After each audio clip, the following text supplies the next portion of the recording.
Hallelujah! Magandang araw po sa ating lahat. Tayo po ay nagpapasalamat muli kay Lord na tayo makapakinig muli ng kanyang salita. Amen? So ako muli ang iyong lingkod, Pastor Charlie Nagutanan, ang mga kasama nyo sa pag-aaral ng salita ng Diyos. Nais ko pong ipagpatuloy ang ating tinalakay ng nakaraan about trusting in God's plan. Okay?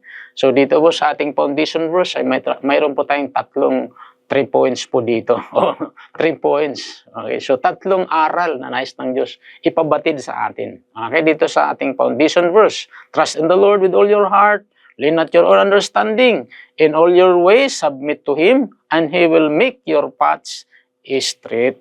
Yan. So ano po yung 3 aral makukuha natin dito? Na-share ko po nakaraan sa ating part 1. First, para mangyari yung kompletong plano ng Diyos, perfect plan ni Lord sa buhay natin. First is complete trust in the Lord. So, kailangan kompleto yung pagtitiwala sa natin sa ating Panginoon. Kasi malinaw po ang ating foundation verse. Sabi ron, trust in the Lord with all your heart. Lean not your own understanding. Okay? With all your heart, tayo magtiwala sa ating Panginoon. Hallelujah. So, pangalawa, nais kong i-share sa oras na ito is submit our ways. Okay? Sabi nga sa ating foundation verse, in all your ways, submit to Him. Amen. Take note, surrendering our plans to God opens the door for Him to direct our paths. Hallelujah. It requires humility to recognize that His ways are higher than our ways. So take note, mas mataas po ang daan ng Panginoon. Ang pamamaraan ng Diyos, ang isip ng Panginoon ay kakaiba sa isip natin. Ayon sa Isaiah 55 verse 8 to 9.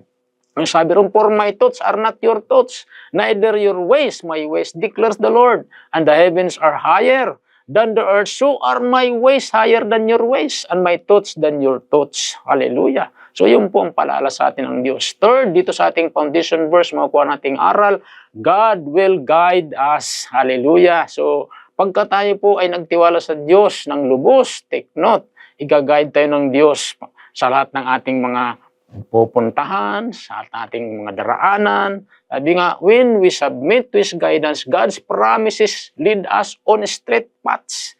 Hallelujah. So meaning, hindi bako-bako ang ating dadaanan. Straight, makinis. Pagka tayo po ay ganap na nagtitiwala sa plano ng Diyos. Trusting Him, take note, allows us to step forward with assurance, knowing that He is at work in our lives. So, nang napakaganda roon, kumikilos, gumagawang Diyos sa buhay natin. Amen?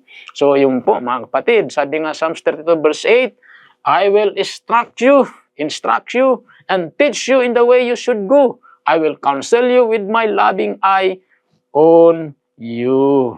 Amen? So, this reassures us of God's active role in guiding our decision. Okay, in our conclusion, trusting God's plan can be challenging, especially when we face uncertainty in life. However, by fully relying in Him, submitting our ways, and believing in His guidance, we can walk confidently on the path He has laid out for us. Anong application natin sa ating pag-aaral na ito?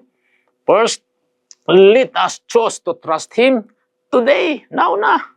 Knowing that His plans are far greater than our own, filled with hope for our future. Second, sa ating pagkatapos na, embrace His guidance and find rest in His perfect will, purihin ng Diyos.